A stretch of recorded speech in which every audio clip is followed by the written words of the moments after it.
El ejercicio de la lectura. ¿Qué leemos y por qué leemos? Son preguntas que probablemente no tienen una sola respuesta. Hoy con Brian vamos a intentar soltar algunas. ¿Qué tal, Michael? ¿Cómo estás? Gracias por esta invitación. El tema de lectura es algo muy interesante, más que nada porque somos jóvenes y no sé si está perdiendo el valor de la lectura. Sí, justo de hecho lo que quisiera hacer en esta entrevista contigo es que todo el mundo se olvide de algo más que solo somos lectores, ¿cachai? Es decir, que solo seamos lectores, nada más que lectores, que comparten libros que han leído, opiniones de por qué leemos. Entonces es súper informal, no dar más detalle de quiénes somos, si quieren les gusta. Estamos en redes sociales. Solo somos dos manes que leemos, ¿ya? Para fines prácticos. Bueno, entonces, quizá creo que podemos empezar tal vez con nuestros primeros encuentros con la literatura. ¿Cuál fue, o sea, fuera del colegio, quizá en Ecuador el colegio sería como la secundaria en otros países? ¿Cuándo fue la primera vez que, o bien tú dijiste, quiero leer por voluntad, o leíste por voluntad, o bien fue el punto en el que, obligado, lo que sea, disfrutaste la lectura o algo leí? Empecé a leer en quinto curso. Antes no era muy practicante de la lectura. Empecé a leer por obligación en el colegio. Los profesores siempre te ponen una lista de libros que debes leer porque te toman pruebas. Exacto. El primero que leí por obligación fue 12 cuentos peregrinos de García Márquez. Hubo uno que me encantó y empecé desde ahí. O sea, siempre hay un cuento tal vez que te marca, una novela que te marca y empiezas porque te interesa. El primero que leí fue, no recuerdo su nombre exactamente, pero se llama Solo vine a llamar por teléfono o algo así. ¿De qué iba más o menos una mujer? Sí, una mujer quiere llamar por teléfono, o sea, el título desde el inicio lo dice. ¿Ya? Llega a un hospital psiquiátrico y las personas del hospital psiquiátrico creen que la mujer es una paciente que se escapó del hospital psiquiátrico.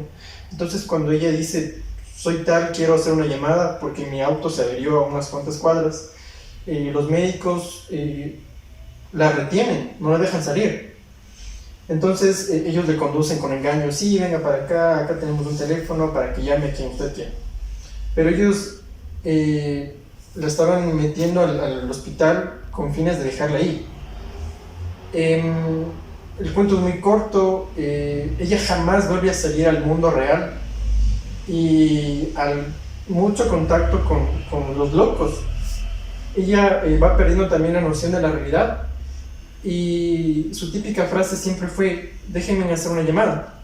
Pero ella estaba internada y no podía hacer llamada, entonces ella jamás se supo más de ella. Sus familiares, hasta lo que recuerdo, si no estoy mal, empezaron a buscarla, pero desapareció. Entonces García Márquez te introduce y dice, y bueno, y despierta en ti, ¿qué pasó con la mujer? ¿Por qué García Márquez tocó este tema? Otro que recuerdo de 12 cuentos peregrinos, no recuerdo el título, pero es sobre un hombre que va en un avión y se enamora de una mujer en el avión. Y el cuento transcurre como este hombre va describiendo poco a poco en el transcurso del vuelo cómo ve a esta mujer, cómo la describe. Es rubia, es alta, es castaña, está haciendo esto, tiene manos delicadas, cualquier cosa así. Y cuando el avión llega a su destino, el cuento acaba. Porque es el típico amor efímero. El amor del momento. Ajá, entonces también es muy interesante. Como el del bus, así. Sí, como en el bus, o sea, ves a alguien en el bus y te parece atractivo, pero sabes que no lo vas a volver a ver. Claro, casi te bajas y ahí muere. Ajá, entonces ese fue mi primer acercamiento por obligación con un libro. De ahí porque... Pero fue un acercamiento, digamos, que te gustó, ¿cachai? Sí, ajá. Antes de esto no era muy fan de la lectura.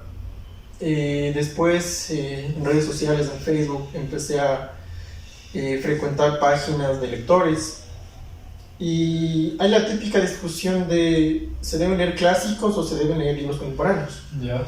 y yo me tomé la tarea de empezar por los libros clásicos. El primer libro clásico que leí fue Madame Bovary. No lo leo aún. Es demasiado bueno. Claro, de hecho a mí me viene siempre, cachas, justamente que mencionas el tema de hay que leer clásicos, ¿no? El tema de, creo que fue Borges, si no me equivoco fue Borges, si me equivoco, qué meme. Y que dice que los clásicos solo son, o sea, cachas, el valor de los clásicos los da como la generación y no es más que un acto de quizá encontrarse en el libro, cachas. Entonces, Claro. como que llamar al libro por lo que habla de nuestra generación, de nuestros valores, quizá de un imaginario compartido. Y ahí yo creo que el tema con los clásicos, capaz Borges, digo, yo, tú cachas quién es, no se me viene ahorita a la cabeza el man que dice, o escribió, los clásicos son esos libros que todo el mundo dice leer, pero nadie lee. No, sí, yo lo he leído, sí. Claro, entonces ahí capaz, a mí por ejemplo, mi primer acercamiento con la literatura, o sea, que realmente yo había dicho, no me voy a separar de esto, fue con El retrato de Dorian Gray de Oscar Wilde. Yo me acuerdo de de la película. No la he visto, ¿qué tal buena? De hecho, cuando leí el resumen del libro, es muy parecido. Sí. Ya. Solo que siempre en el libro hay más detalles, Claro. te imaginas más cosas. Hay desarrollo. La película te encierra en un actor y cada que ves ese actor te acuerdas de tal o cual novela. Claro, pero hay que tú, abriendo un paréntesis ahí creo que a veces es necesario por el acto mismo del cine, ¿cachai? Es decir, un libro quizás es como este man de Bradbury dice, algo que puedes cerrar, ¿cachai? De Fahrenheit, algo que puedes cerrar y luego puedes meditar, es como un tipo de Dios en el libro. Cierras el libro y en el tiempo de ocio puedes pensarlo leer. El cine es igual, pero yo creo ahí sí que cachas que el detalle del libro es que desarrolla aspectos, cachas pensamientos, profundiza en el cómo obviamente eso se hace en el cine de ciertas maneras, pero quizás sobrecargar la peli ahí con cada introspección del personaje a veces tal vez no convendría, cachas. Sí. Tal vez ahí para los manes Sería inclusive muy largo, porque... Claro, tendrías que ser, no sé, una serie Claro. de un capítulo, cachas, así. Y capaz a veces las adaptaciones están limitadas por eso. Quizá el arte es cuánto introspecciones en el personaje en el cine sin detenerte tanto, ¿cachas? O sea, ser quizá un poco más apresurado o menos detallista, pero inspeccionar con las escenas, quizá con las situaciones y las palabras. Ahí quizá por comentar un poco esto de... Porque a veces cacho que hay mucha gente que capaz lee y dice, no, o sea, yo siempre prefiero el libro a la película. No, Yo ahí diría, yo no, creo que es una exageración, ¿cachai? Es decir, yo sí prefiero el libro, pero la película puede ser buena, o sea, no tengo por qué decir, no, o sea, porque te viste esa película y no viste el libro, ya eres un snob. Creo que lo dicen solo por snob, porque... Claro, es como, el man que dice eso es del snob, ¿cachai? Es como que, sí, o sea... Por hacerse el interesante. Yo lo he leído, tú has visto las películas. Sí, se hace el interesante, yo valgo más que tú porque yo leí. Claro, bueno, ahí volviendo, digamos, al tema, justo te contaba que claro, ese fue mi primer acercamiento, ¿cachas? Yo me acuerdo que, de hecho, estudiamos juntos, eso es un dato que lanzó. Y yo me acuerdo, por ejemplo, que yo odiaba, loco, y que nos manden a leer cosas, ¿cachas? Y no era tanto porque yo ya tuviera un criterio de selección, de decir, hay que leer por placer, ¿cachas? Más bien era porque te pedían que leas un libro y tú tenías que recorrer páginas de una historia que probablemente ya de plano, cuando te echaban el cuento de tienes que leértelo porque es bueno, tú ya ibas con el chip de son páginas y cientos de decenas de palabras. Inclusive ves el grosor del libro y ya hasta te decepcionas porque... Claro, y la lectura es un ejercicio, ¿cachai? Es decir, ese es un criterio, probablemente es una estupidez lo que digo, pero es un ejercicio, es decir, tú al inicio lees y no es que te comas 100 páginas de golpe. No, para nada. Claro, por ejemplo, yo recuerdo que empezando ya a leer, o sea, así como por placer, yo me comí unas 5 páginas y tenía que parar. Y conforme los años yo me he dado cuenta de que ahorita empiezo un libro y tal vez me coma 100 páginas de corrida, pero es quizá el ejercicio mental que implica, ¿cachai? Es decir, todo el recorrido de la lectura, de leer, hasta la velocidad de lectura a veces es un ejercicio de años. Entonces a mí me parece que, obviamente cuando tú empiezas a leer, no me parece que tengas que desertar o decepcionarte porque no leas las 100 páginas que te propones, ¿cachai? Sino más bien si lees 2 páginas y como que algo necesitas pensar, cierra el libro, respira, sal con tus panas, algo y luego vuelve al libro. Y si el libro no te atrapa ya, pues deja el libro. Yo al inicio me demoraba demasiado porque, bueno, de hecho, esto es también un dato adicional. Gracias a los libros pude aumentar mi léxico. Andaba con un diccionario de los de bolsillo y el libro de momento. Old school, cachas. Y me pasaba con un lápiz, me acuerdo que desde ahí me empezaron a gustar los lápices B, de la escala B, 2B, 3B. Iba encerrando palabra por palabra, o sea, las que no entendía, las que no conocía, las que se iban repitiendo también. En sexto curso hicimos competencia con un amigo mío, leímos la misma novela. Él se demoró... O sea, como competencia, como tipo, ¿quién lo termina primero o algo así? Sí, de hecho, él me había prestado un libro antes y yo le rayé. Y él se enojó conmigo porque yo rayaba las palabras que no entendía, pero... Chuta, claro, pues, esa falta de respeto. Claro, después con el tiempo fui entendiendo que los libros hay que cuidarlos, exactos. Y bueno, o sea, es que hay otra gente. Cachas, es que creo que si el libro es tuyo, por ejemplo, yo también ya cojo apunte, rayo y así, sí, me parece un acto de lector, ¿cachas? Y lo rayé con esfero, o sea, celeste me acuerdo. ¿Cachas? Claro, pero probablemente si a mí me prestan el libro, como que diría, sí, mejor le tomo apuntes aparte, ¿cachas? Hasta no te... me acuerdo, él se demoró unos 2 meses y medio, 3 meses, y me demoré como 4. Él ya cambió de novela y yo seguía en la misma. Y él me decía, ¿por qué te demoras? Creo que iniciamos con unos 2-3 días de diferencia. Y yo, ese fue mi primer libro, o sea, el que le rayé, el que me prestó. Y yo saqué de la mochila ese día en clase el libro y le dije, ¿por qué voy encerrando las palabras que no entiendo? Y ya me puso mala cara. Y bueno, después le tuve que decir que me disculpara, que puede haber rayado. Pero al principio sí me demoraba demasiado, porque no conocía varias palabras. Hay a veces citas en otro idioma, citas en latín, en francés, en inglés, claro, que no entiendes. Entonces, como tú dices, lees 2 páginas, te topas con una cita, cierras el libro, vas al traductor, lo traduces y ves que tiene el contexto, tal vez el autor puso esto por una canción de su tiempo, o poema de su tiempo, cualquier cosa de su tiempo, de su época, y entiendes un poco más del contexto en el que se desarrolla la novela. Entonces, si al inicio no lees, yo que sé, 40, 50 páginas al día, sino lees unas 10 máximo, e inclusive lees 10 a la semana. Claro, y con lo que tú dices, cachas, a veces... Es que también enfrentarse a un autor es complicado porque, por ejemplo... Claro, sí. Yo creo que, cachas, capaz este cliché de decir que Borges, hay algunos que dicen como Borges es que es muy intelectual. Tecnicista, sí. Exacto. Sí. Cachas, pero el tema es que justamente yo creo que Borges tal vez es un buen ejemplo, cachas. Cuando tú te enfrentas a Borges, probablemente te sientas abrumado, un chance por la cultura que él mantiene. O sea, tú estás leyendo de niño y te quedas como que... Cierro, busco qué es esto, busco qué es esto. Sí. Claro, y es justamente capaz, porque obviamente uno empieza a dar sus pasos y la literatura no es cómoda, ¿cachas? Eso es algo que yo le diría a cualquiera. La literatura no es cómoda, es decir, mucha gente entra con esa nota, ¿cachas? Con el cuento de que la literatura es cómoda, la literatura tiene que ser bonita, la literatura tiene que gustar. Claro, y por eso tipo, ¿cachas? Este man de Kafka en la carta, no recuerdo el año, 1984, no, algo así debe ser. Que le manda al amigo en donde dice los libros no tienen o sea, tienen que ser como picos de helados. Exacto, ¿cachas? Como un puñetazo en la cara, dice en la carta, ¿cachas? Tienen que ser como picos de helados que rompen el mar helado dentro de nosotros, ¿cachas? Picos de helados, digo, picos que rompen el mar. Claro, porque o sea, yo creo que mucha gente empieza la literatura con el cuento de que esto es... Y tal vez gente que va a empezar, piensa que el cuento es leer libros que nos gusten, ¿cachas? Y yo ahí sí comparto totalmente el criterio de gente como Kafka y otros escritores. O sea, si la literatura, si leer se trata de lo que nos hace felices, podríamos escribir los libros nosotros mismos. Eso literal dice, ¿cachas? Sí. O sea, es decir, ¿por qué? Yo podría escribir un libro de la historia perfecta de mi príncipe azul perfecto, metafóricamente hablando, de mi chica ideal y todo, y sentirme súper cómodo. La literatura, de hecho, eso es lo que vale la pena, ¿no? Es decir, tú empiezas un autor y ese autor tiene capaz, más que valores explícitos que él expresa en la novela, te presenta personajes con los que puedes entrar en conflicto, ¿cachas? Es decir, puedes estar, no sé, con un personaje como en El nombre de la rosa, ¿cachas? En un desarrollo religioso y todo, y capaz a veces te puedes sentir distante por no estar muy cercano. Eso me pasó a mí, por ejemplo, en El nombre de la rosa. Pero eso no es motivo de cerrar y decir, chuta, están hablando de algo que no me gusta, lo cierro, no sé.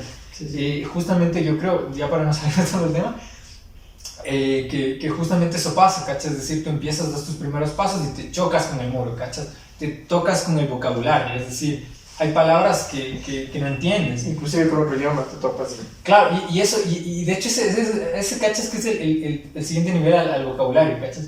Cuando te topas con autores que citan en francés, que citan no sé, en alemán, ¿sí? Y obviamente ahora tal vez nosotros tenemos esa ventaja del traductor, ¿cachas? Del translate de Google. Es como que más o menos tienes una idea de qué dice, ¿cachas? Ahora yo ahorita me pregunto, ¿qué reto debe haber sido, ¿cachas? Leerte una novela con citas en otro idioma en una época en donde el internet no te facilitaba la traducción, ¿cachas? ¿Qué hacías? O sea, O era un mal traductor. claro, ¿cachas? O un mal traductor. Pero digamos, incluso así, ¿cachas? ¿A quién recurrías a traducir la cita, ¿cachas? Ibas con tu pana, el que tal vez hablaba francés, pero obviamente no todos tenían panas que hablaban francés. Claro. Entonces, capaz a veces te quedabas sin clave, ¿cachas? Eso lo veo medio gracias a internet, así. Sí, ajá. Inclusive, no sé, hasta lo remarcas ahí para algún rato acordarte y luego lo olvidas. Y lo dejas ahí y no te importó más. Claro, y cachas, de hecho también no tiene que ver. Por ejemplo, yo creo que capaz las citas las que más entiendo quizá son en el inglés, porque quizá no es que uno hable fluido ni nada, pero quizá la lectura en inglés a veces hay cierta literatura que más o menos entiendes, ¿cachas? Pero ahí con el francés me pierdo, con el alemán me pierdo, y es traductor de ley. Y muchas veces también depende, justo como dices, del traductor, ¿cachas? Porque obviamente hay libros que están traducidos de una manera, libros de otra. Claro, depende del autor. Los mismos autores, creo que de hecho Cortázar era quien, o Gabriel García Márquez, me parece que hay una anécdota en la que dice que le encantaba cómo traducía los libros un traductor específico, porque las demás traducciones le parecían eficientes. Pero bueno, digamos, fuera del tema del idioma, el acto mismo de la literatura es incómodo, ¿cachas? Es decir, uno no lee por sentirse feliz, creo yo. O sea, obviamente creo que mucha gente empieza así, ¿cachas? Es decir, voy a leer porque los libros ocultan algo que me puede dar felicidad. Claro.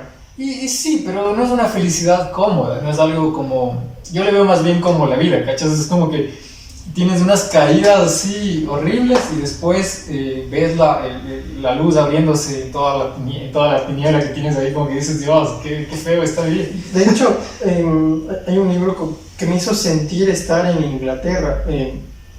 Cuando leí otro clásico, fue mi segundo clásico, ahorita que lo traigo a colación. Leí Frankenstein, después de Madame Bovary. ¿Ya? Leí Frankenstein como mi segundo clásico. Shelley, ¿cómo es? Shelley. Mary Shelley. Shelley. Bueno, al inicio, no recuerdo, hay un editor que da un breve prólogo. Y no quiero hacer spoiler si no lo han leído. Cuando la criatura empieza a asesinar a cada uno de los allegados del doctor Victor Frankenstein, cada uno de los asesinatos estos me dolió, porque con el pasar del libro te vas encariñando con los amigos de Victor. Y cuando el monstruo los mata y envía una carta a Víctor diciendo voy a matar a tu amigo, voy a matar a tu esposa, voy a matar, bueno, de hecho no a la esposa, voy a matar a tus padres. Entonces mi corazón se estremecía con cada asesinato, porque los libros te van acercando al personaje, a los amigos del personaje, a la situación, al contexto. Entonces también la literatura te produce sentimientos de incomodidad, de tristeza en cualquier que estés leyendo. Ese fue mi segundo clásico y me dejó una huella, porque Mary Shelley toca este tema de una manera muy perturbadora. ¿Qué crees tú ahí? A ver, ¿crees que es... ¿Qué crees que...? Obviamente esto es, digamos, súper exagerado, ¿no? Pero si tuvieras que elegir digamos, autores cuyos personajes han creado identidad contigo o personajes que no han creado identidad contigo, obviamente es complementario, ¿cachai? De hecho creo que la pregunta ya viene mal, porque cachas que no creo que haya algo mejor. Es decir, si yo no creo que pueda elegir un personaje con el que me he sentido más identificado a personajes con los que no me he sentido identificado, porque obviamente esos personajes indirectamente construyen la identidad del personaje que sintoniza conmigo. Quizá, no, esa pregunta olvidémosla porque si ahorita caigo y no me cuesta tanto. Más bien, tal vez podrías comentarme ahí un poco, igual a los que nos están oyendo, algunos personajes que se te vengan. Obviamente no todos, no nos acordamos de todos, no eso es un mito, no sé. Puedes ver gente que exagere quizá o que tenga una memoria fotográfica y diga, yo me acuerdo de cada uno. Yo me acuerdo de algunos, y de algunos no me acuerdo ni los nombres, pero me acuerdo de la esencia del personaje. Sí. ¿Qué significaron para mí o cómo significaron en el libro? Pues quizá algunos ahí que como que o te identificaste, o te marcaron, o odiaste, o amaste, o quisiste que fueran reales, no sé. Me enamoré de Ana Karenina, recuerdo que la leí igual. A esta fue que la leí y luego vi la película original en ruso, porque hay una versión también, si no estoy mal, en inglés y es muy mala. Me enamoré de Ana Karenina porque a ella le importó, al final de su historia le importó muy poco lo que la sociedad iba a decir de ella. Es en Rusia del siglo XX. Claro. Un contexto súper aparte del que estamos actualmente. Ahora, sí, claro, ahora mismo ahora cachas que es muy normal separarse, divorciarse, irse sin los hijos, es muy normal. En esa época es súper llama la atención y quedas como la persona mala o el personaje malo. Entonces, claro, cachas, ahora los millennials dicen como que soy parte del 1% de la población y uno dice ya. Amigos, somos no sé cuántos millones de claro, mundo, ya. Claro, te cacho. Continúa, no. Me enamoré de ella por esto. Odié a Carlos Bovary de Madame Bovary porque él al principio aparenta ser alguien interesante y cuando ya se casa con, no recuerdo el nombre del personaje principal, él se vuelve muy repetitivo. Él es doctor, la esposa provenía del campo, si no estoy mal, y ella esperaba casarse con un citadino porque él estudió en el extranjero, de hecho. Casarse con un citadino y verse todos los días en el teatro, ir a los cafés de París, cosas así. Pero Carlos resultó aburrido. Carlos resultó alguien que dijo: me voy a casar, voy a tener una esposa asegurada, voy a tener hijos asegurados y ya. O sea, no fue más allá de casarse y tener esposa. Entonces yo lo odié porque Madame Bovary, en el transcurso de la novela, se puede notar que ella es interesante. Ella quiere aspirar a absorber más información de la que podría haber tenido si no se hubiera casado. Pero con el pasar del tiempo ella se decepciona. Por eso es que ella al final le traiciona al esposo, se suicida y todo esto. Entonces, odié a Carlos. No ibas a botar spoiler, pero ya contaste toda la historia. Lo siento. Otro personaje que he llamado... de hecho, abriendo ahí un paréntesis, cachas que de hecho Ana Karenina es mencionada en El insoportable levedad. Es recurrente, digamos, cachas, es recurrente el sentimiento quizá de este amor imposible que se topa en, si no recuerdo mal los personajes, porque hay varios personajes, son Tomás, que viene a ser como el amor de Ana Karenina metafórico dentro de otro libro. ¿Cachas? Sí. Esas lecturas de libros dentro del libro, sí, también esas también valen. Y está no me acuerdo, estaba Tomás, Sabina. ¿Tú ese lo leíste? Sí. ¿Te acuerdas? No recuerdo los nombres, soy malísimo para Teresa creo que se llama. Teresa, si no me equivoco es Teresa. Sí, ya Teresa. Ya. ¿Cachas? Teresa es como que la Karenina. Kundera a veces describe ese amor que siente, por ejemplo, Karenina a mí no me viene a vuelta porque no he leído esta otra novela. Y es como que vas empatando historias dentro de historias, ¿cachas? Sí. Y es como que te quedan lecturas pendientes, ¿no? Yo, por ejemplo, dije, no por este libro, obviamente ya lo tenía pendiente, pero cada vez dices como que, ok, este libro está conectado con este. Entonces es un paréntesis ahí por quizá comentar eso. Otro personaje, cuando leí Huasipungo, me acuerdo, hace creo que un año, un poco más. De hecho, Jorge Casa no habla de un personaje, sino de varios: del indígena, del terrateniente, del cura. Pero me centré más en el indígena y su situación en el siglo XVII, en el siglo XVIII. También me fui introduciendo y fui investigando cómo funcionaban las mitas, los doblajes aquí en Latinoamérica. Entonces me fui identificando un poco más con el indigenismo de aquí en América Latina. Oye, si me equivoco no estoy seguro, pero Icaza, siempre me confundo con Icaza y... A ver, siempre hay un autor o sea, un pintor acá en Ecuador. Guayasamín. No, aparte de Guayasamín hay uno que siempre me confundo con Icaza. Cachas que igual tiene cuadros que creo que si no me equivoco pueden ser clasificados como indigenismo. Casa... Cachas, en los Sí, museos... tengo dos nombres que se me están yendo. No lo recuerdo. Ya, no, qué pena, ojalá se nos vayan Sí. acordando, pero... No sé, ¿qué otro personaje? Cuando leí leí Caín de... Germán. No sé, no estoy mal si es Sábato o... El autor de El ensayo sobre la ceguera. José Saramago. Joder, exacto, Saramago. Es normal que se nos vayan los nombres, ¿no? Caín. Si a ustedes no se les va, es que le dio poco. Saramago topa a Caín, el personaje bíblico, pero lo transporta a varias épocas.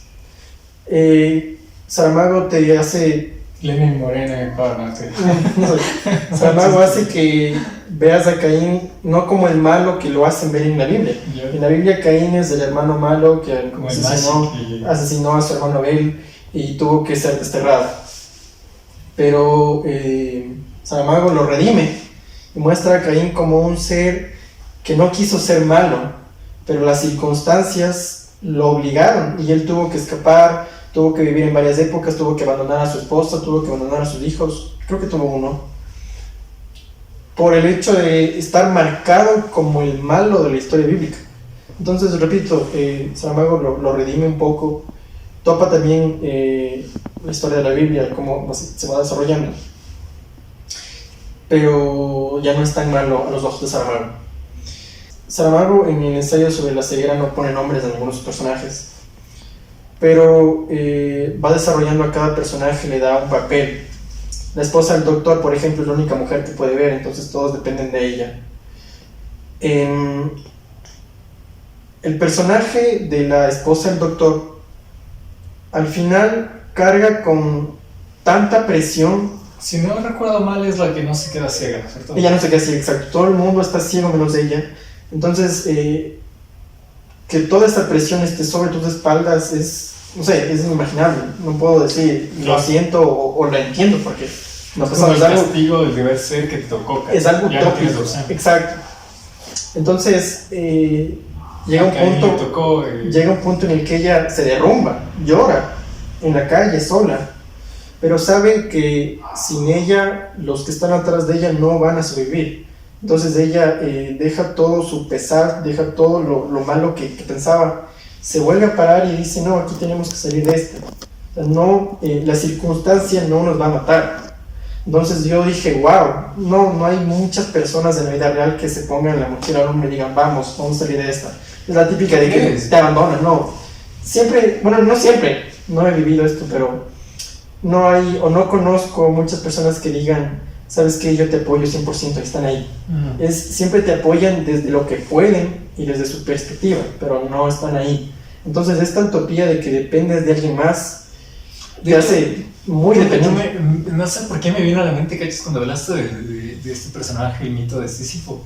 No sé por qué me vino la metáfora de cargar el peso y de ser algo que te toca hacer, sí. Como estar ahí porque crees que es en pos de algo más grande, ¿cachas? Aunque te cueste. También, no recuerdo cuál es el otro mito, también creo que es griego. El de Sísifo mismo, el halcón que come el hígado o el corazón, no recuerdo. No sé cuál.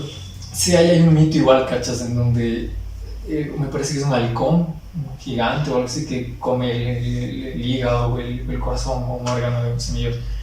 Pero bueno, dejando eso, digamos, a un lado y retomando lo que decías, no estoy tan seguro, ¿verdad? Porque cachas que tal vez el tema es la diferencia del peso, me explico. Cachas, por ejemplo, la madre de un hogar humilde, a ella le tocó, por ejemplo, cachas. O sea, obviamente en otro contexto, con quizá, no sé, imagina que tomas a una mujer en un país en vías de desarrollo y la extraes y la llevas a un hogar en un país desarrollado, obviamente ya no hay tanto quizá una pared estrecha, ¿cachas? Donde tienes que caminar, porque obviamente digamos aquí el peso sería nací en una sociedad machista, tuve que casarme, tener hijos y vivir para mis hijos, ¿cachas? En otras sociedades puede ser, pude elegir relativamente, ¿cachas? Entonces tal vez es la diferencia del peso, ¿cachas? Puede haber, obviamente todos, puede ser que me maten porque voy a decir políticos y la mayoría diga, no, los políticos son corruptos. Puede ser que tal vez dentro de toda esa corrupción que nos gusta pensar, hay el peso sobre los políticos que quieren hacer cosas, ¿cachas? Sin dar nombres, es decir, ¿cachas? El peso sobre hacer cosas que te pueden costar políticamente, pero las haces porque crees que están bien, porque crees que el deber es del servicio. Bomberos que tal vez corren más riesgos de los que los compañeros corren, policías que tal vez toman actitudes diferentes ante la violencia. Se toman a pecho el de servir y proteger, o sea, el lema. Claro, ¿cachas? O por ejemplo el caso de Julian Assange, me parece a mí. O el de... se llama el nombre del otro, de Snowden. ¿Cachas? Es decir, tengo esto aquí y es mi decisión si lo muestro o no. Puedo vivir una vida tranquila, ¿cachas? Es decir, puedo no hacer nada, me hago loco o mando eso anónimamente, no sé, yo qué sé. Pero decido exhibirlo porque a pesar de lo que me cueste, creo que el mundo merece saber la verdad, ¿cachas? Eso diría lo que yo creo que pensaron Snowden. Tal vez no pensaron eso, pero imagínate el peso, la diferencia del peso, ¿cachas? Es decir, otra vez la libertad, ¿cachas? También lo del peso. Sí. Esa diferencia del peso, del deber ser, del papel que cumples, ¿cachas? Porque muchas veces yo siento que todos tenemos que elegir entre el deber ser y hacer lo que queremos, ¿cachas? El deber ser no está del todo alejado de lo que queremos hacer, pero el deber ser puede ser tal vez tener que ser de una manera para no sufrir no sé, el asesinato social, ¿cachas? Es decir, muchas veces actuar de una manera o no sé, es decir, por ejemplo, supongamos un intelectual, ¿cachas? Que normalmente hablaría con sus amigos intelectuales de lo que sea, no estoy romantizando la intelectualidad. Va a un grupo de amigos con los que no comparte ese tipo de cosas, el deber ser le va a decir conversa de abogado o de lo que no conversaría normalmente, ¿cachai? Tal vez es la diferencia del peso. Obviamente creo yo que ahí el heroísmo muchas veces es más anónimo, ¿cachas? Porque el heroísmo se trata quizá de sostener el peso del deber ser, no sé, como que me tocó ser ministro de gabinete, imaginemos, y me tocó tomar esta decisión. Yo elijo si la tomo y me cuesta políticamente, o yo elijo no tomarla y que no me cueste políticamente. Claro, es como todos los días nosotros, por ejemplo, ¿cachas? Y a veces creo que el peso que cae sobre mí es de pequeñas acciones. Es decir, yo elijo educar a un grupo de personas que puedo educar, aunque no tenga autoridad institucional. Es decir, ¿cachas? Muchas veces este tipo de encuentros con amigos, etcétera, que hemos tenido fuera, dentro de cámara, significan educar aunque no me pidan que eduque, ¿cachas? Pero es un deber ser que quizá a veces sientes porque dices, choto, o sea, cualquier cosa mínima que yo pueda compartir, información, conocimiento, lo que sea, puede marcar la diferencia en la cultura, en alguien también, en alguien, ¿cachas? Y ahí estamos eligiendo nosotros, es decir, me quedo me invento, armando un curso de algo que yo sé, aunque nadie me vaya a pagar, y lo enseño a gente que esté interesada en el tema, que puede hacer que cambie su perspectiva, o sea, que amplíe la visión crítica que tiene del mundo. O no hago nada y sigo con mi vida y me ahorro las horas de armar el curso, ¿cachas? A veces creo que es la diferencia del peso, más que quizá que nadie lo haga. No sé, tipo como que no sé, ¿cachas? Esto es nada ridículo, pero no sé si se me viene a la mente, como que, no sé, X, digamos, de gustos a X, porque estoy diciendo X. Tienes un amigo, tiene una novia, no sé, le gusta su novia y dices, este es el deber ser en el que yo elijo, ¿cachas? Entonces tú dices como que nos vemos, me alejo para que seas feliz, ¿cachas? O dices, no, es que ya nada. Claro, que diferencias de peso. Obviamente hay algunas más superficiales, como este ejemplo, ¿no? Y otras ya más graves, ¿no? Como ya que implican mucho, ¿no? Eso que yo diría es la diferencia del peso, quizá. Y bueno, creo que nos escapamos del tema. Quizá algo que me viene es compartes el criterio de que es... Borges, por ejemplo, decía, el premio de ser un buen lector. Pero un mal escritor. Exacto, cachas. O sea, yo también creo, es más importante leer que escribir. No creo que todavía tengamos autoridad, no sé si algún día la tenemos, si es que acaso quizá lo que escribimos sea malo o bueno, pero siempre me ha parecido más importante leer que escribir, independientemente de si no he escrito algo que merezca la pena o he escrito algo que merezca la pena, para mí es más importante leer que escribir. ¿Qué es de ahí? Yo comparto por dos razones. La primera, no tengo estudios en literatura que me validen como buen escritor. Yo soy un lector aficionado. No me podría dedicar a la escritura de manera profesional porque no es mi rama.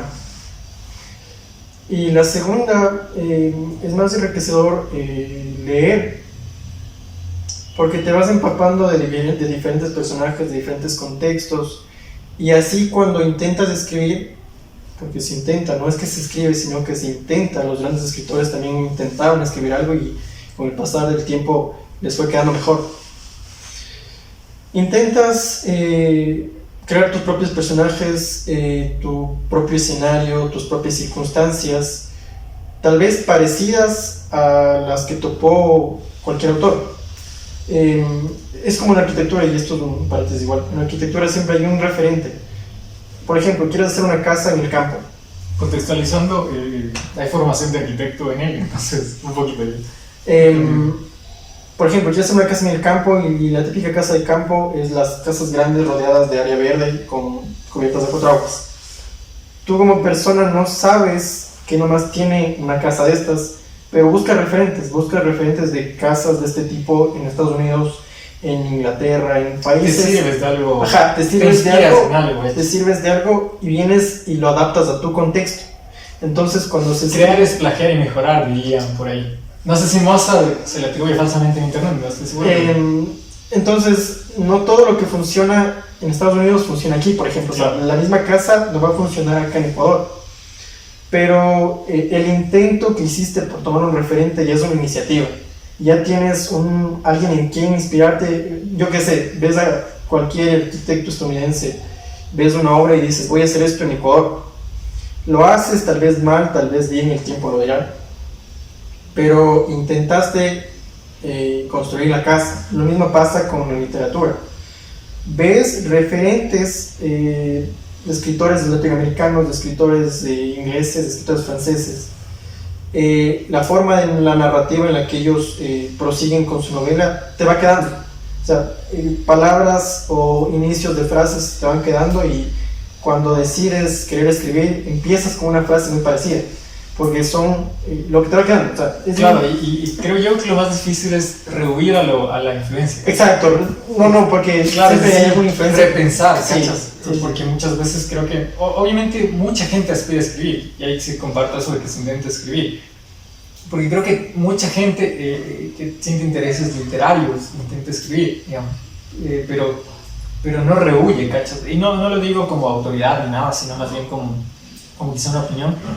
No rehuye, ¿cachas? Es decir, no recrea, es decir, los lugares comunes que los escritores siempre dicen son lugares comunes, esto ya se dijo, ya se escribió, capaz de esa, no sé si incapacidad, no sé si conformismo, no quiero moralizar esto de no repensar lo dicho, ¿cachas? Es decir, capaz todos estamos influenciados, todos hemos absorbido no solo expresiones, modalismos, costumbres de puntuar, por ejemplo. Puede ser que, no sé, siempre dicen que Hemingway puntúa en oraciones cortas, como sea, por ejemplo, Hemingway tal vez tiende a puntuar de una manera,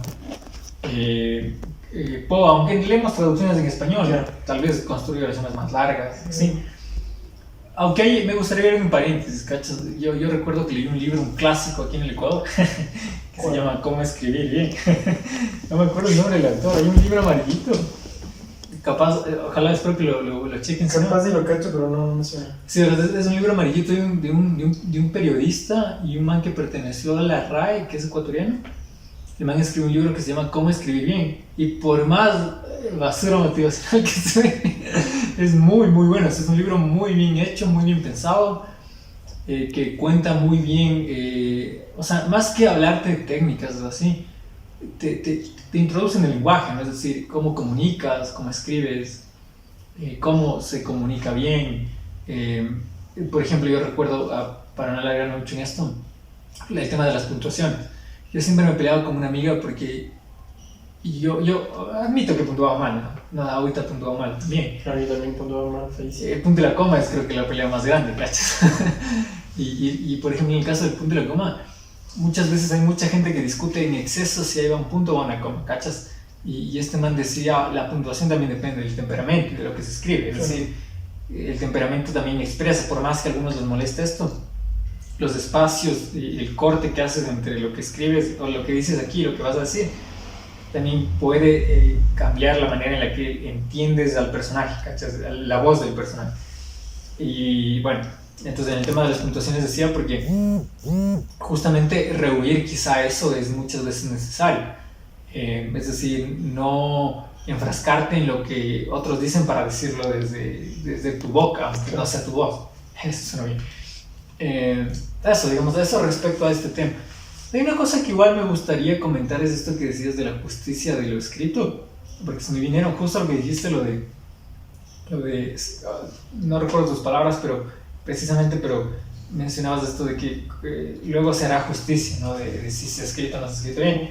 Justamente Unamuno en El sentimiento trágico de la vida, si no me equivoco, el sentimiento trágico de la vida, si no me acuerdo, habla en un ensayo, es un nombre, si no me recuerdo el título, habla de la justicia que se le da al escritor muerto, ¿cachai? Es decir, el man dice, te mueres, no en esos términos, y tienes que esperar un buen tiempo para que tu obra sea condenada, o sea, se le haga justicia de esto es bueno, esto es malo, esto vale la pena leer, esto no.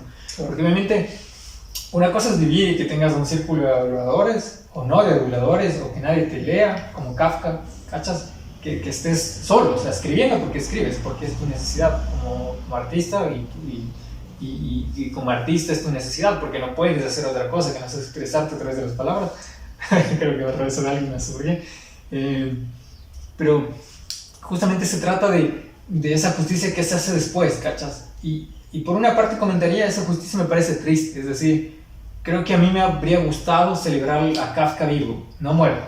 Me habría gustado celebrar al escritor vivo, no muerto, ¿cachas? Es decir, siento muchas veces que por más que se le haga justicia muerto, las envidias, las disputas, los resentimientos en la vida del autor no humanizan la obra. Es decir, no sé, hasta Borges tenía cachas haters, o sea, ahorita les diré más hate.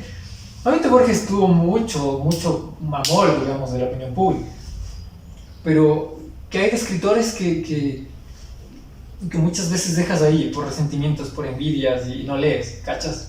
Que niegas y luego te mueres, obviamente no se muere, pero creo que en la celebración hay algo más enriquecedor, es decir, mientras estás vivo y celebrar las ideas de los demás y que te celebren las ideas, hay intimidad, hay contacto, hay entendimiento, ¿cachas? ¿Y ha muerto qué? O sea, no vas no sé si se busque sentirse realizado, ¿cachas? Pero creo que no se puede negar que algún instinto, alguna cosa nuestra, un pedazo de nuestra humanidad agradecería, incluso negándolo en palabras, muy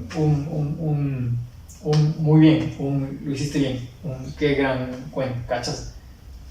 Yo creo, se me viene a la cabeza este refrán de nadie es profeta en su propia tierra. En arquitectura no se da eso, y bueno, extrapolo ambas cosas, la arquitectura y literatura. Los grandes arquitectos reconocidos a nivel mundial, los padres de la arquitectura, ¿No fueron arquitectos? hay uno que no fue arquitecto, Le Corbusier, no fue arquitecto para nada. Hay otros que estudiaron arquitectura pero no acabaron, y aún así construyeron, y las obras que construyeron ahora son referentes de lo que hay que hacer o de lo que se hizo y se debe retomar. Hay un arquitecto chileno de apellido Aravena, ganó el premio Pritzker. El premio Pritzker es como el Nobel de la arquitectura. Datazo, no. Este man ganó, no sé si estoy bien, en 2015 o 2016, uno de estos 2 años. Tiene una obra emblemática, la Quinta Monroy, en Chile, cuando él construyó la Quinta Monroy a nivel de Chile, el mundo le hacía mala cara a la vivienda social. Pero cuando él llegó con la idea de vivienda social de Latinoamérica, que Latinoamérica es sobrevalorada para Europa, porque los latinoamericanos somos el tercer mundo para ellos. Cuando Aravena llega con su idea de vivienda social Europa, en Europa lo alaban y Aravena sigue vivo. En Chile lo odian a morir, en Latinoamérica varios profesores míos lo odian a morir porque dicen la Quinta Monroy es una porquería que no sirve para nada. El man es profeta en su propia tierra, el man es profeta en Europa, fue jurado en la Bienal de Arquitectura de Viena, si no estoy mal. Quizá cuando Aravena se muera, yo soy un hater del man, yo he visto la Quinta Monroy. Y, ¿La odias o la...? No, la Quinta Monroy, o sea, la esencia del proyecto de la Quinta Monroy es muy bueno, porque la vivienda social en América Latina no es bien vista, no es bien trabajada como la vivienda social en Europa, por ejemplo. Quizá cuando Aravena... Me alarma oír eso como economista, pero bueno. Quizá Aravena, cuando ya esté muerto, ahí los chilenos digan, ¿sabes qué, Aravena? No te merecimos. O sea, lo normal en América Latina. Sí, ajá, tal vez cuando ya se muera lo pongan en un pedestal y diga, nosotros tenemos un premio Pritzker. O sea, capaz ahí en la actualidad hay algún arquitecto o varios arquitectos que se enorgullezcan de decir, nosotros como chilenos tenemos un premio Pritzker, pero otra parte de la sociedad lo odia. Entonces, inclusive cuando, no sé, cuando los escritores están vivos y se rigen a, o sea, a un sistema más grande, los arquitectos, los escritores se prostituyen y escriben lo que les dicen que escriban, o proyectan o hacen una casa, un edificio de lo que otras personas quieren que haga. O sea, obviamente la arquitectura, por ejemplo, funciona porque a ti te contratan como arquitecto. Obviamente tú no vas a hacer una casa para una persona, o sea, un proyecto X, porque la persona dice, yo soy el que le estoy contratando, quiero que haga una casa con 3 habitaciones, una cocina, una sala X. La arquitectura sí se prostituye, pero los arquitectos, no sé, jóvenes, en este caso yo todavía estudiante, aspiramos a que esto no pase, no prostituirte, sino tú decirle a la persona que te está contratando, decirle, deje el proyecto en mis manos, confía en mí. Pero eso no pasa, y de hecho no debería pasar, porque el arquitecto, al igual que un escritor, escribiría cualquier cosa, o proyectaría cualquier cosa, que no debe pasar, porque, no sé, proyectas una casa con una altura, una altura de 1,5 metros, que no sirve para nada, que te salió de la panza, literalmente, que no funciona para nada, pero tú como en este caso arquitecto joven dice, no, yo ya construí. Entonces un escritor también lo mismo. Un escritor no puede publicar cualquier cosa, no puede escribir, no puede empezar a escribir tampoco cualquier cosa y decir, ah, no, yo ya soy escritor porque escribí esto, sea bueno o sea malo. Entonces, no sé, en este caso siempre extrapolo la arquitectura con la literatura porque siempre hay referentes, siempre hay padres de la literatura, siempre hay maestros, escritores, cosas así que uno debe ir aprendiendo, no sé, a tomar influencia de ellos, a desligarse de ellos cuando uno escribe y, no sé, tomar su propio rumbo, su propia dinámica al momento de escribir. Eso en la arquitectura pasa mucho igual. Sí, justo a lo que mencionabas de esto de escribir, porque a veces también, quizá, ahí lo pensaría, no estoy seguro, también hay que escribir, o sea, más que lo que te piden, quizá no estar tan distante a lo que vives, ¿cachas? Eso muchas veces siento que es lo que le falta a la literatura latinoamericana. Me voy a ir por ahí, me voy a ir por otra parte, cito brevemente. Peter, se me fue el apellido, es Nobel 2019, si no me equivoco, que es muy controversial por algo que me parece que si no recuerdo mal, se lo puso de ser partícipe en genocidio. Pero este man dice, no escribo libros, de esos libros que son leídos, no escribo... Los bestsellers. Exacto, los bestsellers. Y el man dice, escribo libros, no escribo... Y él dice, no me parecen libros los que se escriben y se consumen, y se venden y se compran, ¿cachas? Eso suena bien, no sé por qué suena con los demás. Sí, pero ahí creo que algo en lo que quizá O sea, digamos, algo que me parece que tal vez, no sé si lo quisiste decir así, es que me parece que no hay que distanciarse tanto, ¿cachas? Es decir, lo que hace rica la literatura es lo que cuento de mí, lo que cuento del mundo, lo que cuento de mi patria, lo que cuento de, tal vez a algunos no les guste la patria, pero lo que cuento de mi nación, de mis raíces, de mis orígenes, de mis conflictos, de todo, ¿cachas? Porque, o sea, si yo vivo en Ecuador y vivo y no escribo sobre lo que pasa en Ecuador, es decir, ahorita tenemos, por ejemplo, no solo ahorita, imagina el feriado bancario, más allá del feriado bancario, imagina los 2000, imagina el 2008 en la crisis mundial, aquí, allá, la migración, imagina la pobreza. ¿En dónde están esos autores que hablan de eso? Es decir, ¿en dónde estamos en la literatura? ¿En dónde está eso en la literatura? Yo creo que lo que le falta a la literatura, y tal vez me atrevo a decirlo, y tal vez algunos de ahí me puteen si escriben esto, es identidad, es decir, hablar de nosotros, ¿cachas? Que México, que el mexicano hable de México, que el ecuatoriano hable de Ecuador, que el colombiano hable de Colombia, porque ahí está el arte, pues, o sea, ahí están las cosas. Es decir, si yo tengo al mundo pasando frente a mí, a la violencia, a las personas huyendo porque no pueden quedarse, porque no hay forma de quedarse, si no hablo de eso, ¿en dónde está? ¿Qué valor hay en mi literatura, cachas? Repetir lo mismo que repiten. Claro. Hablar de Francia en Ecuador, hablar de Alemania en Ecuador, ¿qué sentido tiene, cachas? Está bien a veces en cierta medida, pero ¿qué sentido tiene hablar de otros países teniendo un país propio, teniendo una cultura propia, teniendo cosas propias, cachas? Yo ahí le veo eso, a veces la pobreza a la literatura ecuatoriana, no a todas, hay escritores buenos, pero a veces le veo esa pobreza, es decir, le veo esa ausencia de identidad, de lo nuestro, por más cliché que suene, de cosas nuestras, de voces nuestras, de historias nuestras, me parece que no hay. O sea, a veces me molesta mucho, y eso sí lo digo así, tener que leer cuentos de autores ecuatorianos que utilizan expresiones en inglés, ¿cachas? Y a veces puede ser que digan, no, es que el personaje es del norte de Quito, aquí Quito es la capital. Pero ¿qué sentido tiene hablar de eso? ¿Qué sentido tiene utilizar expresiones que no son las que no conoces en Francia? O sea, le meto un personaje y y le pongo ahí a decir maybe o cosas así, y omito al que no tiene rostro, al indígena, claro. ¿Cachas? Omito al quiteño promedio, al ambateño promedio, omito esa cultura, esas ideas, esas cosmovisiones que tal vez el francés quiera conocer más que al francés mismo en otra patria, ¿cachas? Yeah. Eso es lo que diría, quizá.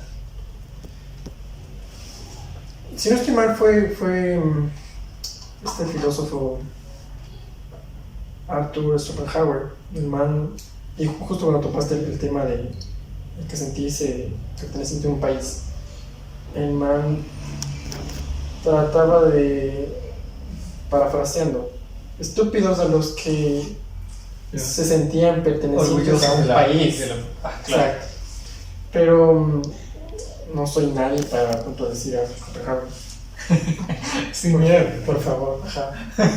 Yeah. Pero no sé, en este caso es un privilegio haber nacido en Quito, por ejemplo. Quito tiene tanta tradición que se debería conocer, se debería escribir de los lugares de Quito, los lugares no convencionales de Quito, porque hay varias novelas que se desarrollan en Quito, pero solo topa, por ejemplo, el centro histórico. Fuera de Quito, digamos. No, topan el centro de Quito, topan los valles, topan los grandes monumentos. Pero no hay una literatura que, yo qué sé, yo vengo, que diga, yo vengo de mi barrio marginado llamado tal, en el que las calles son estrechas, se toman como urinales, la basura está en cada esquina. La literatura siempre nos muestra ese mundo bello, pero no topa la realidad. O sea, bueno, y de hecho, ese es el tema de la literatura, no tiene por qué ser real. Siempre es una ficción. Sí, pero cachas que justo yo no he acabado, tengo que admitirlo, no he acabado 100 años de soledad, no porque no me haya gustado, sino porque sentí que tenía que... Yo me leí a la tercera vez. La primera vez llegué, no sé, a la primera generación de los Buen Día y me aburrí. Dije, hay que esta porquería. Y trazando el árbol ahí como los memes. Y de hecho, a la tercera vez tracé el árbol genealógico.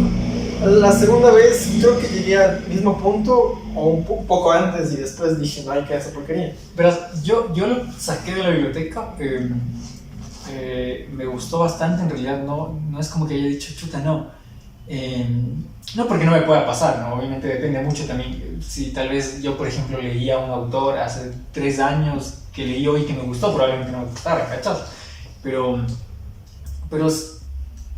tuve que pausarlo porque a mí, yo tengo mucho ese chip de, tengo que leer y tiene que haber ocio para pensarlo, leído, y tengo que estar con cabeza para leer, ¿cachas? Es decir, y a veces muchas veces estás presionado con el, no sé, el trabajo, la universidad, temas así, que no, o sea, dices, no.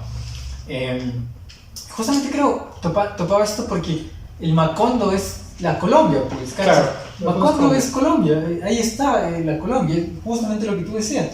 Lo que hace que la literatura sea rica, creo yo, por más que no se diga muchas veces, es lo que no sabemos de otros lados. Y esto, yo creo más bien que quizá esto no es de enorgullecerse de lo superficial del país, ¿cachas? Es decir, es cosas superficiales, es decir, no voy a enorgullecerme que el español sea mejor que el inglés, ¿no? O que el alemán sea mejor que el francés. Es subjetivo, claro. Son cosas, digamos, superficiales, cosas que carecen de textura, diría yo. Más bien es de lo que hay adentro, ¿cachas?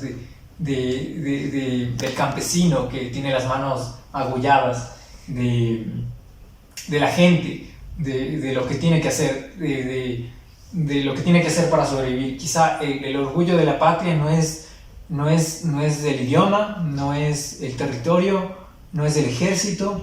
El orgullo de la patria quizá es la esperanza del pueblo, ¿cachas? Suena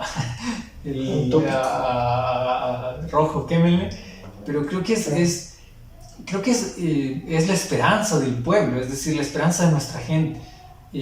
También muchas veces creo que se trata de lo que tenemos y lo que somos, porque muchas veces lo que eres es lo que haces, lo que no haces también. Si vives en un país en donde la agricultura, digamos, impera, estás viviendo en un país donde probablemente tengas campesinos, como decía antes, que tengan las manos magulladas, que viven en condiciones marginales. Y todo eso le da valor a la literatura para mí, porque es lo que yo sí soy de otra patria, no enorgulleciéndome del lenguaje, de mi color de piel, de si soy gringo, tú eres mexicano, tú eres moreno, tú eres rojo, verde, etc. Es lo que no sé del otro, ¿cachas? Es decir, cómo vive. Muchas veces yo siento que cuando leo un libro de un francés o de un alemán, obviamente en diferentes tiempos, ¿no? Por ejemplo, leer a Dostoyevsky es leer un pedazo de tiempo en un país, claro, en donde hay cierta manera de vivir socialmente. Es eso, ¿cachas? Es decir, es cómo vive esa gente. Muchas veces encuentras cosas muy alejadas, muy amplias, es decir, no te entiendes con los personajes, o te entiendes, o comprendes, o no, pero es justo ahí donde te separas de la cultura, en donde entiendes cosas que no has imaginado antes, en donde está el oro de la literatura, ¿cachas? Sí. Y ahí sí creo que aquí, lo digo así con todo el sin temor, mientras sigamos estando alineados al lenguaje, a las expresiones, mientras no hablemos de nuestra pobreza, de nuestra miseria, de nuestra necesidad, la literatura ecuatoriana, no digo que todo, tal vez hay excepciones, va a seguir siendo todo. Va a seguir siendo la literatura que repite lo que los europeos dicen, lo que dicen los gringos.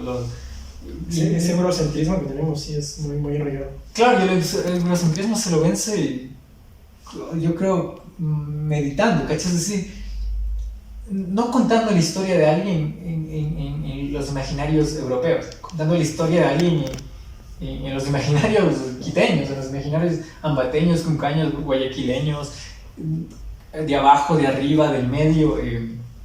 Eso, yo diría, quizá yo para cerrarle, tal vez podríamos comentar cerrándole, si te parece, el tema de la identidad. Yo creo que nos hace falta mucha identidad en Ecuador, no sé si los mexicanos sientan lo mismo, si los argentinos sientan lo mismo. Yo creo que ellos ya tienen precedentes, ¿no? Ya tienen a Borges, Cortázar, los mexicanos también tienen Juan Rulfo. Carlos Fuentes, si no me equivoco, también es mexicano, Octavio Paz, lo odies o lo ames, voy a mencionar a Elena Garro porque creo que ella hace la justicia. Sí. Entonces ellos quizá ya tienen presentes, pero en Ecuador me parece que no podemos hablar todavía de alguien de esa talla, ¿no? Y no porque haya tallas, creo yo, ¿cachas? No es como una talla, o sea, no hablo de la talla de lo hecho, ¿cachas? Porque obviamente tenemos autores que son poco conocidos, que tienen una literatura muy muy buena. Hablo de la talla en el sentido de la exposición que hemos tenido fuera de nosotros, ¿cachas? No que nos quedemos solo dentro, que nos expongamos afuera, a Europa, a Norteamérica, a Asia, donde sea que haya que exponerse, que salgamos de ahí, que no nos quedemos solo aquí, pero con voz propia, no reciclando, no volviendo a decir lo mismo por tu idioma. Hay uno que se me vino a la mente, Juan Valdano, es escritor ecuatoriano. El man topa el tema de la migración, por ejemplo, y te hace acuerdo al gran éxodo que se vivió en el 2000, 99-2000, que la gente tuvo que salir por trabajar. Cuenta desde la perspectiva del personaje, que no recuerdo el nombre, lo que tuvo que pasar en España cuando migró.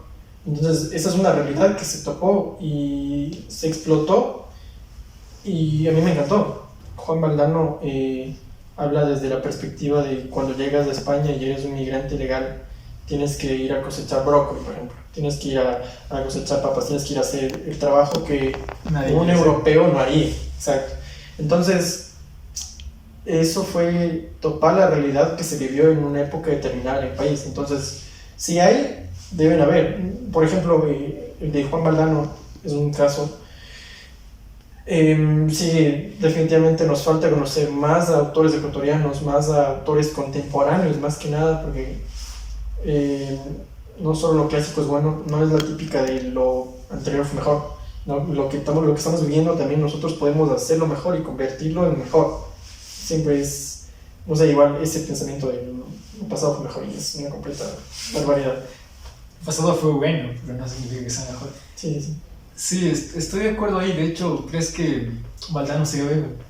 Valdano sigue vivo. Él es... Ven, por favor. Sería bueno, ¿cachas? Juan Valdano es... creo que es profesor de la UTE. El man, hace tiempo, de hecho, hace, no sé, unos 4 años, El Comercio lanzó una edición de libros nacionales, un compendio de autores por época, por año. Juan Valdano fue el director de este proyecto.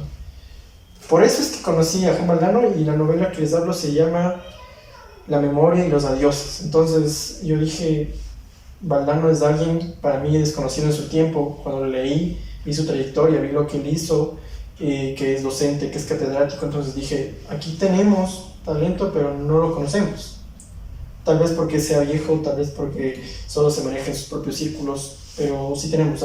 Nos falta investigar, curiosear, husmear en donde nadie ha husmeado, o donde husmea solo cierto tipo de personas, para llegar a autores que tal vez valgan o no la pena. Estoy de acuerdo. Bueno, yo quisiera cerrar invitando quizá a Valdano, ojalá se anime, no sé si nos oiga, no creo. Voy a intentar mandarle esto a la fuerza, buscarle en Facebook y mandarle y decirle, te mencionamos aquí. Igual quisiera invitar, ¿no? O sea, me encantaría tener aquí a... Yo también tengo algunos autores que me encantaron acá, verás, de hecho, ya sobra, ya no nos da el tiempo, que quisiera invitar acá como te estaba diciendo antes de grabar. Entonces me gustaría igual invitarles, a ver si se animan, si vienen, si nos cuentan lo escrito, lo que planean escribir, lo que creen que no escribirán, el tiempo que no les va a alcanzar, la vida que se les va a escapar. Sería bueno hablar con todos, no sé si se animan. Eso. Sería bueno. ¿Tú algo antes de irnos?